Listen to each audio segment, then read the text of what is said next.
Mr. Michael, please come. Please. The small voice trembled through the phone, terrified, trying to stay quiet. Daddy is out of control. He has a gun and he won't let us leave. He keeps saying people are watching the house. Mommy is crying. I'm hiding in my closet. Please hurry. Please. Static. Then silence. Michael Russell stared at the screen, ice blue eyes sharpening with lethal focus. The arms deal, $12 million, 3 international suppliers, expansion into new territories, suddenly meant nothing. Because the 9-year-old girl who just called him wasn't supposed to have this number. And her father, Alvin Pearson, Michael's trusted accountant for over a decade, the man who knew where everybody was buried, wasn't supposed to be holding his family hostage with a gun. Michael was out of his chair before the call ended, sandy blonde hair catching the boardroom light as he grabbed his navy jacket. The arms dealers exchanged confused glances, but no one dared question him. The address flashed on his screen, Pearson Residence. The family he'd placed in that safe suburban neighborhood specifically to keep them away from his world. Protected. Insulated. Separate. Until tonight, when all those illusions shattered with a little girl's whispered plea for help.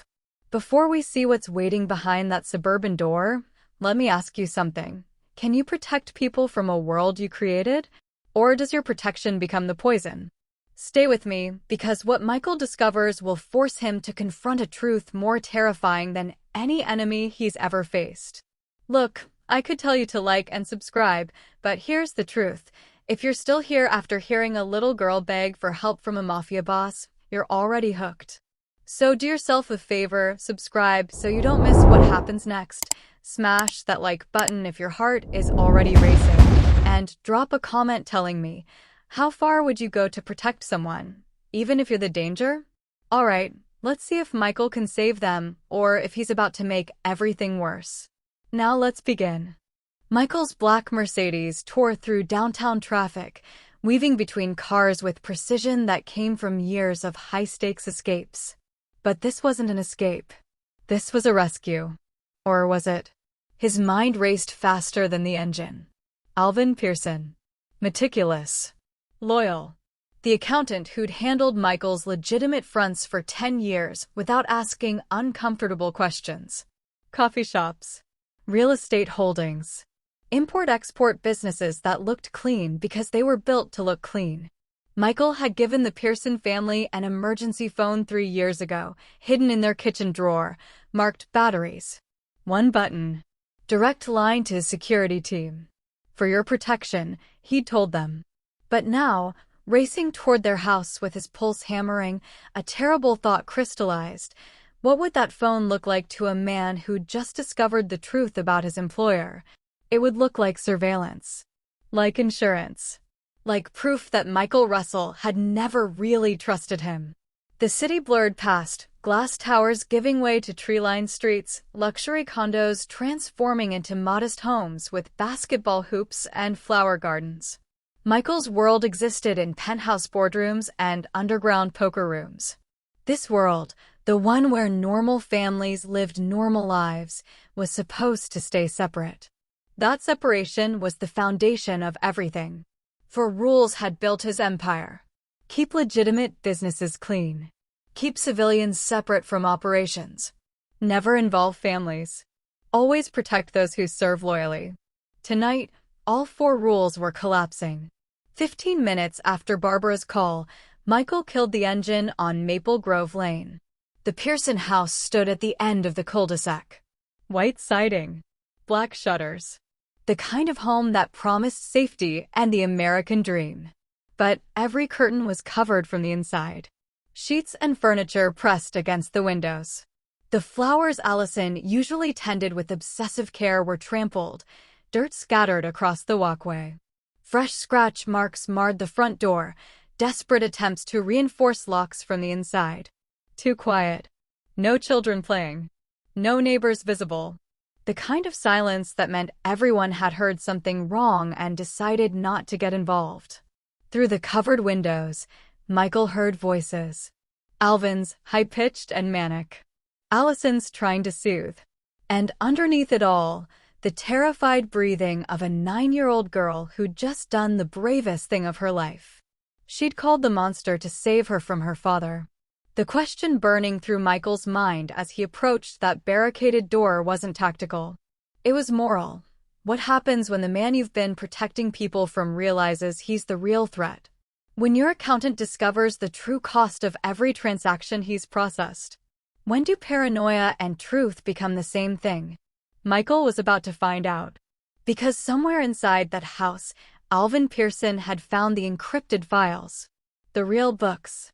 The complete operational history of Michael's empire, names, dates, methods, body count. And that knowledge had shattered him completely. Michael approached on foot, his expensive shoes silent on the concrete. No police cars yet, simultaneously reassuring and terrifying. It meant neighbors hadn't called authorities. It also meant no one knew what was happening inside. The house looked like a fortress built by a paranoid mind. Furniture pressed against the windows from inside. Curtains reinforced with what looked like bedsheets. The basketball hoop in the driveway cast a long shadow across the lawn, a reminder of the normal family that had lived here just days ago. Then he heard it. They're everywhere, Allison. Michael's enemies. They know we know. Alvin's voice pierced through the walls, manic, high-pitched, and chemically sharpened. Alvin, please. Allison's response trembled with forced calm. Barbara is scared. You're scaring her. Michael's hand moved to the front door. Locked. He tested it gently. Something heavy barricaded it from inside. The back door yielded the same result. He pulled out his phone and dialed Alvin's number. Inside, a ringtone started. Rang once. Twice. Then abruptly stopped, not answered, but silenced. Destroyed, probably. Michael pictured Alvin smashing phones, cutting landlines, and severing every connection to the outside world. This wasn't business. This was a man coming apart at the seams. Memory clicked into place. 3 weeks ago, Alvin had requested access to encrypted historical files for audit purposes. Michael had approved it without hesitation. Alvin was his most trusted accountant. But during their last meeting, Alvin had seemed different. Tense. Asked strange questions about contingency plans and worst-case scenarios. Michael had dismissed it as professional thoroughness. Now understanding crashed over him like ice water. Whatever Alvin had discovered in those files had destroyed him. The accountant had seen everything. The real numbers. The real operations. The real body count behind every legitimate transaction. And the weight of that knowledge had shattered his mind. Michael stood between two nightmare options: breach violently and risk triggering exactly the tragedy he was trying to prevent, or negotiate slowly and risk neighbors calling police, which would expose everything. Inside, Alvin's voice rose again, and what he said next made Michael's blood freeze. I won't let them torture you, Allison. I won't let them use Barbara to make you talk. I've seen what Michael does to people who know too much. The files.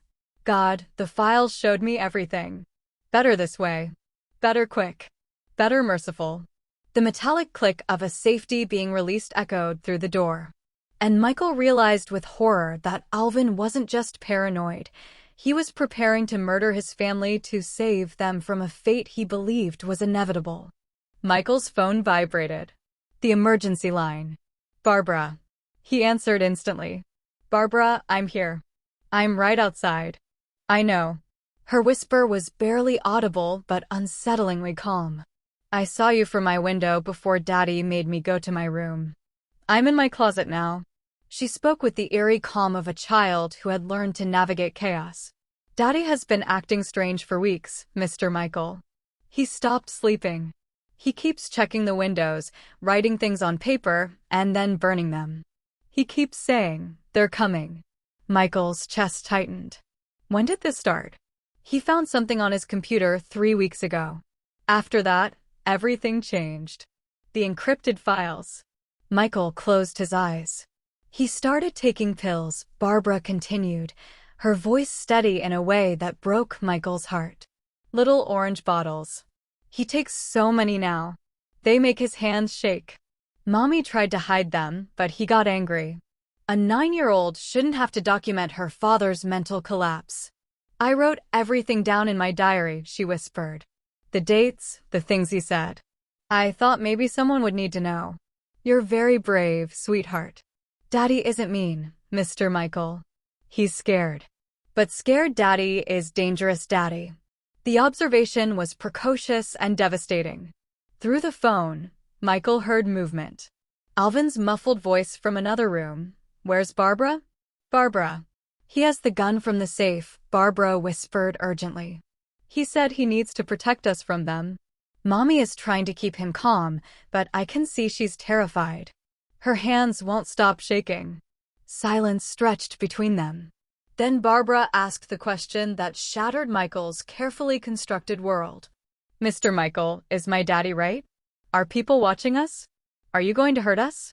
The innocence in her voice collided with the terrible weight of truth. No, sweetheart. But I need you to trust me. Can you tell me exactly where everyone is right now? Living room. Daddy is by the window with the gun. Mommy is on the couch. He won't let her stand up. The pills. The paranoia. The encrypted files. It all clicked into terrible clarity. Alvin hadn't just discovered Michael's crimes. He discovered his own complicity. Every transaction he'd processed, every payment he'd coded, every death he'd inadvertently financed. The psychological weight had crushed him, and prescription medication had transformed guilt into paranoid delusion. But the most horrifying realization was still coming. Because what Barbara said next made Michael understand that Alvin's breakdown wasn't random, it was triggered by something specific in those files. Something that made Alvin believe his family's execution was imminent. Mr. Michael? Barbara's whisper trembled for the first time. Daddy keeps talking about a name. He says this person's whole family disappeared after they knew too much. Whose? The line went dead. And Michael knew exactly which case file Alvin had found. Michael leaned against his car, phone still warm in his hand, reconstructing the nightmare. The encrypted files contained everything. Complete operational history stretching back 15 years. Money laundering trails through shell corporations. Payments coded as consulting fees that preceded unsolved disappearances. The Delgado family. The journalist. The councilman. The teenage witness. Names. Dates. Methods. Amounts. Everything was needed to destroy Michael's empire and guarantee him multiple life sentences. But also, and this was the poison that had shattered Alvin's mind, everything needed to make the accountant an accessory to dozens of serious crimes. Alvin hadn't just found evidence. He'd found his own guilt reflected in every transaction. Michael had trusted Alvin incrementally over the years. Started with simple bookkeeping for the coffee shops. Then, property acquisitions. Then, gray area transactions. The darker work, always presented as business necessities. Alvin had been brilliant at his job, seeing patterns in numbers, understanding implications instantly. The accountant's gift. And his curse. Because when Alvin finally accessed those complete historical files 3 weeks ago, he'd seen the full picture. Not just individual transactions, but the cumulative body count. Not just business expenses, but human lives reduced to line items. Account 847, B, cleanup operations. 15 transactions. 15 people erased. Account 632, C, severance packages. Payments to families of the disappeared. Account 291, A, legal fees. Actually, bribes to judges, prosecutors, and police. All processed by Alvin's meticulous hands. The pills started as sleep aids prescribed by a doctor who knew nothing about the real source of Alvin's anxiety. But prescription medication couldn't erase moral horror, it could only numb it temporarily. Chemical dependence met a moral crisis, which met paranoid delusion. The pills were meant to help him sleep. Instead, they trapped him in waking nightmares. Alvin couldn't reconcile his self-image, devoted father, loving husband, honest professional, with the reality of what he'd enabled. The cognitive dissonance had fractured his mind. And in his chemically altered state, he'd found a terrible logic. If he knew everything, then Michael's enemies could torture that information from him. From Allison. From Barbara. His family had become liabilities simply by proximity to his knowledge. Michael pressed his palms against his eyes, recognition crushing him. I did this. I gave him access. I made him complicit. I destroyed him. There were no innocent accountants in criminal empires. No clean civilians in dirty operations. The separation Michael had convinced himself existed was a fantasy. Comfortable self-deception. Inside the house, Alvin's muffled voice rose again.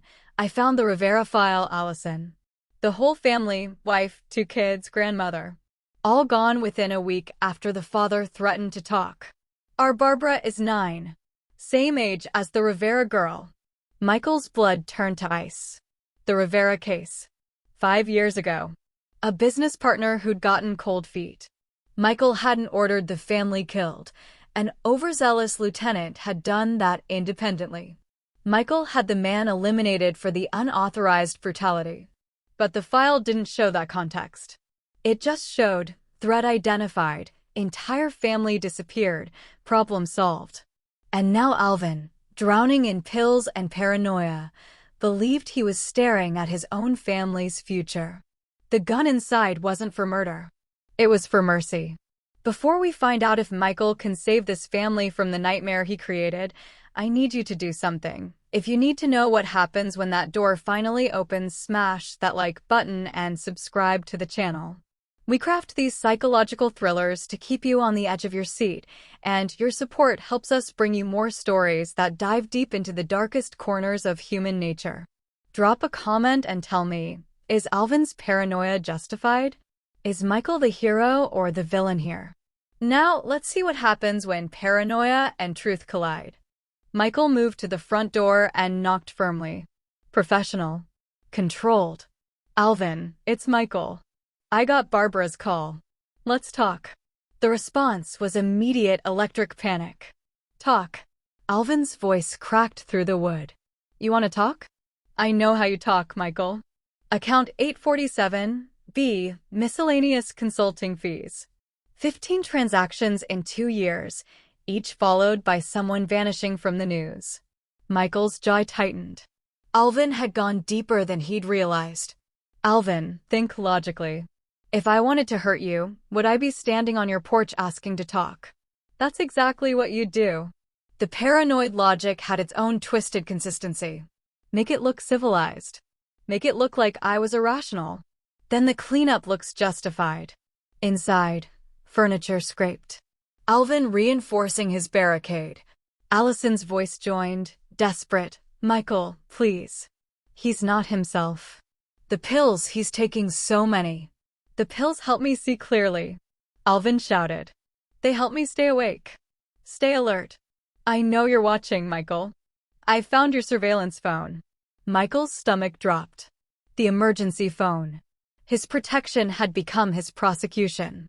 That phone was for your safety, Alvin. Safety. A laugh, unhinged and sharp. It's a tracking device. Insurance. Making sure we don't talk to the wrong people.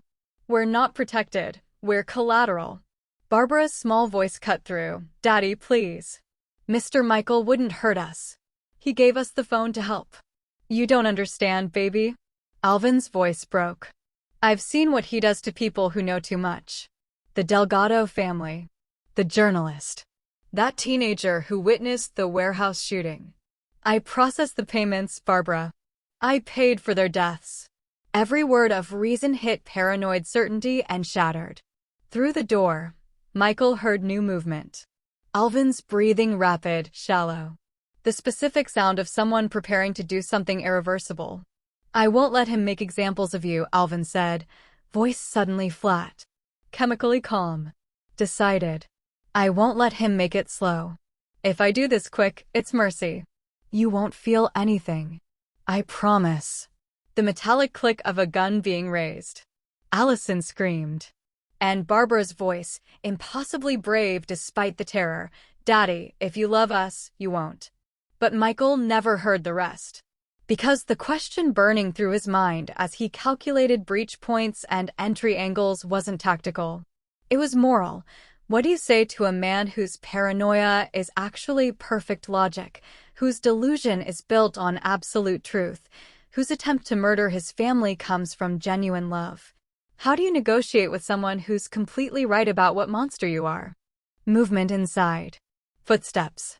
Then Allison's voice, closer to the door, speaking while Alvin muttered frantically in another room. I've always known, Michael, what you really are. The confession hit like a punch. Michael froze. The money was too good. The house is too nice.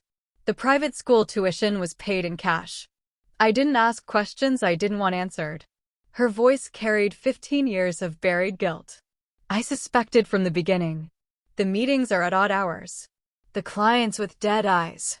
The way people deferred to you like subjects to a king. Michael pressed his forehead against the door. Allison, I let Alvin sink deeper into your world because I liked the life it gave us. The words came faster now, confessions spilling out. Every promotion, every raise, every time he came home stressed about sensitive accounts, I told him it was fine. Normal business pressure. I chose comfort over conscience. Barbara was my line, Allison continued, voice breaking. I promised myself I'd keep her innocent. Keep her separate. But children see everything. She's always been too observant. In the background, Barbara's small voice. Mommy, is it true? Is Mr. Michael bad? The question no one wanted to answer honestly. Allison ignored it, pushing forward with her confession. Alvin started having nightmares 3 months ago after the quarterly audit. He'd wake up screaming about numbers that didn't add up, about patterns in the payments. I convinced him to see a doctor. The pills. Michael could see the trajectory now. They prescribed anxiety medication for work stress. Legitimate help for legitimate problems. Her laugh was bitter. The doctor didn't know the real source. Moral complicity in a criminal enterprise doesn't fit on insurance forms. The dosage escalated. 2 pills became 4. 4 became 8. He stopped sleeping entirely, saying the nightmares were worse than exhaustion. Michael heard Alvin's voice rising again in the other room, talking to himself about surveillance patterns and elimination windows. 2 weeks ago, he told me we needed to disappear. Just pack up and run because they're coming. I tried to get him real help, a therapist, a psychiatrist, but he refused. Said therapists are mandatory reporters. Said they'd tell authorities, and then Michael would know we were talking. Her voice dropped to a whisper. Yesterday, he barricaded the house. Destroyed our phones. Told Barbara we were under siege, and he was the only thing standing between people who wanted to hurt us. The door between them felt like a membrane between realities. I chose this life, Michael. This is my fault, too. Allison's breath hitched. You can't protect people from the consequences of your world. You can only pay them to pretend everything's normal until it all falls apart. Through the door, Alvin's voice suddenly sharpened. Allison? Allison? Who are you talking to? Footsteps. Running. A scream. Then the sound that changed everything, a gunshot, deafening even through the walls. And Michael still didn't know if Alvin had fired at his family, at himself, or just at the demons only he could see. The gunshot echoed through the suburban silence. Michael's hand went to his weapon, every muscle coiled. But no screams followed. Nobody's hitting the floor. A warning shot. Alvin is firing at shadows. Then Michael heard them, sirens in the distance. Someone had finally called the police. Time collapsed into urgency. Inside, Alvin heard them too. They're coming. I told you, Allison. Michael's people. He called them. Alvin, those are police, Allison tried. Same thing. He owns them. Account 291, legal fees. I process the payments myself. Judges, prosecutors, cops, all on his payroll. The paranoia had perfect internal logic. Every fact supported his delusion because the facts were true. Michael made a decision. The only one left. Alvin, he shouted through the door. You're right. Silence inside. Shocked sudden.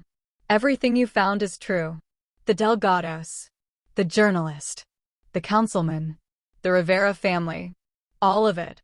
I've done terrible things. He heard Allison's sharp intake of breath.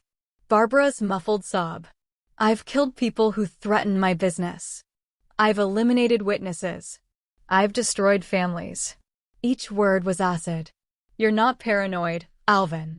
You're absolutely correct. I am exactly what you think I am. The sirens grew louder. Maybe 2 minutes away. But I'm not here to hurt you. Michael's voice cracked with something he rarely allowed himself to feel. I'm here to let you go. Lies. Alvin screamed. This is manipulation.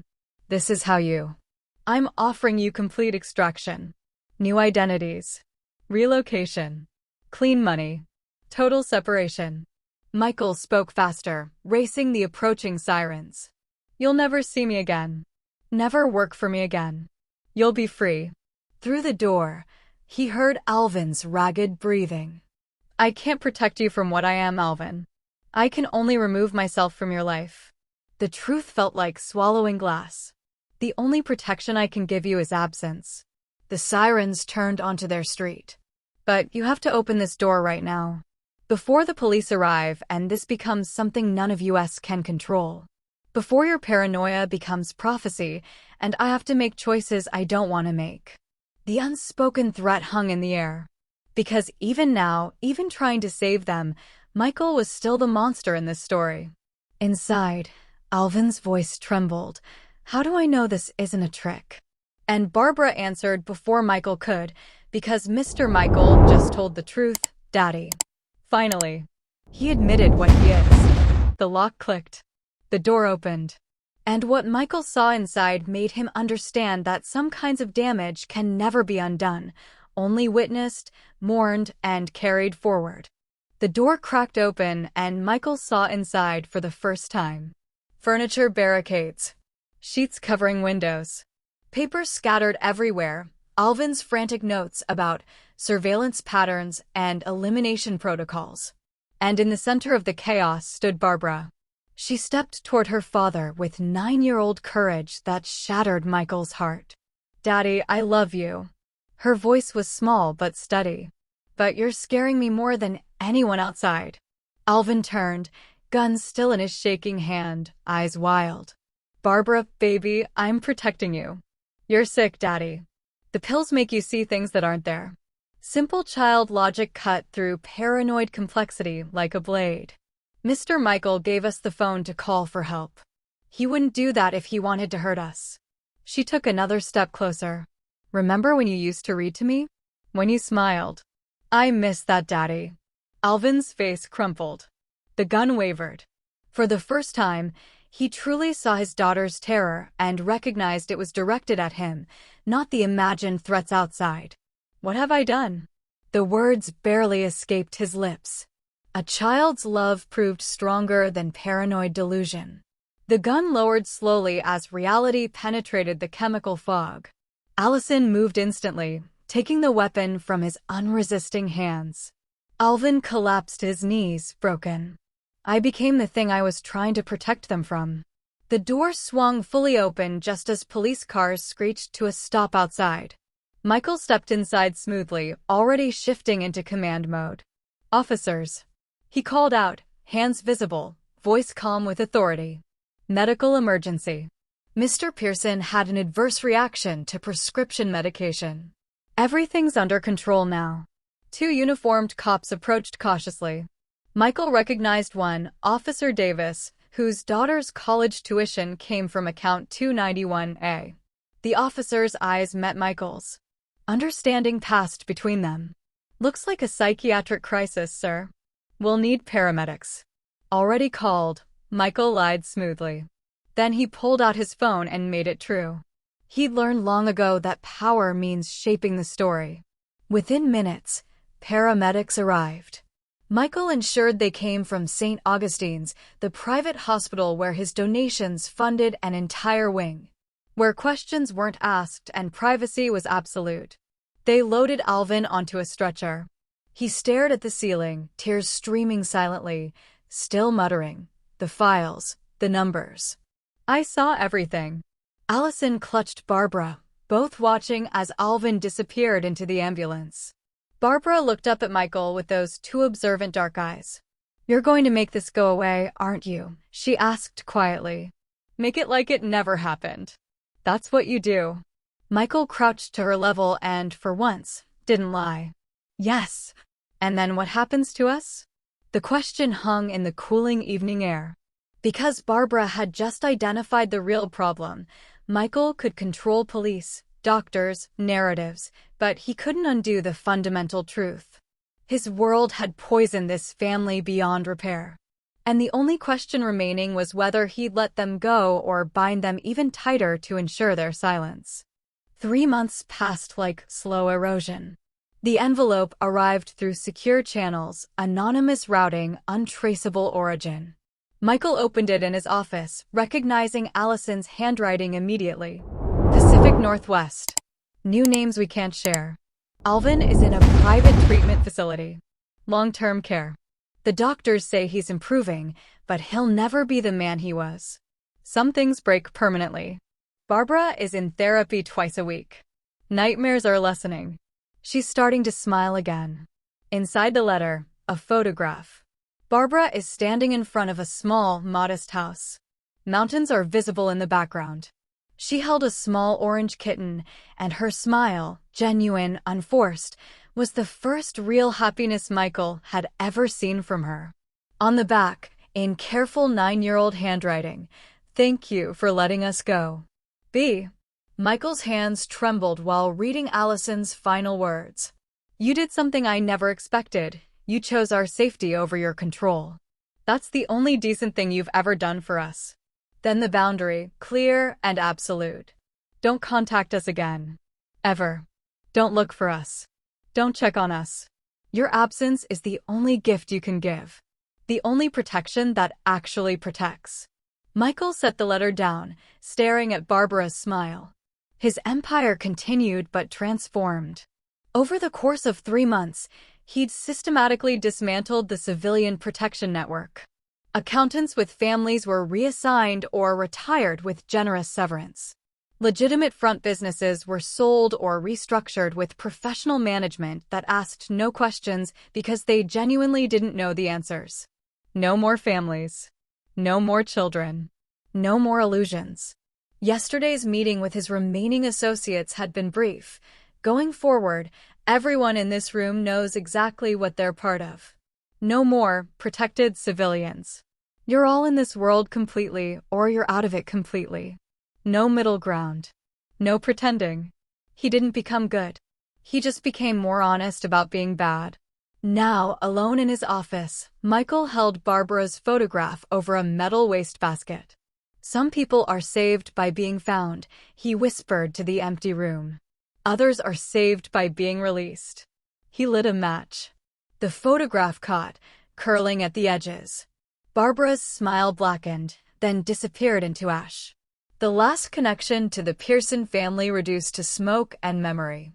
Michael watched it burn completely, ensuring no trace remained. Because this was the final lesson, true protection meant complete severance. No surveillance. No checking in. No reassurance that they were safe. His absence was the safety. As the last ember died, Michael's phone buzzed. New business. A shipment arriving at the docks. Decisions requiring his attention. He stood, adjusted his navy suit, and walked toward the door. The empire continued. The work continued. But something fundamental had shifted. He'd finally learned what real protection looked like. And it looked like walking away and never, ever looking back. You know what's interesting? Most of you were probably rooting for Michael to save that family. But here's the twist: he did save them. By leaving. By finally admitting that his presence was the poison. That's the kind of uncomfortable storytelling we do here. So if you're tired of stories where the bad guy gets redeemed through one good act, smash that like button. If you want more narratives that explore the gray areas where morality gets murky, subscribe right now. And comment this. What would you do if you realized you were the danger in someone else's life? Because that's the real question this story asks. I'll see you in the next one, where we dive even deeper into the darkness.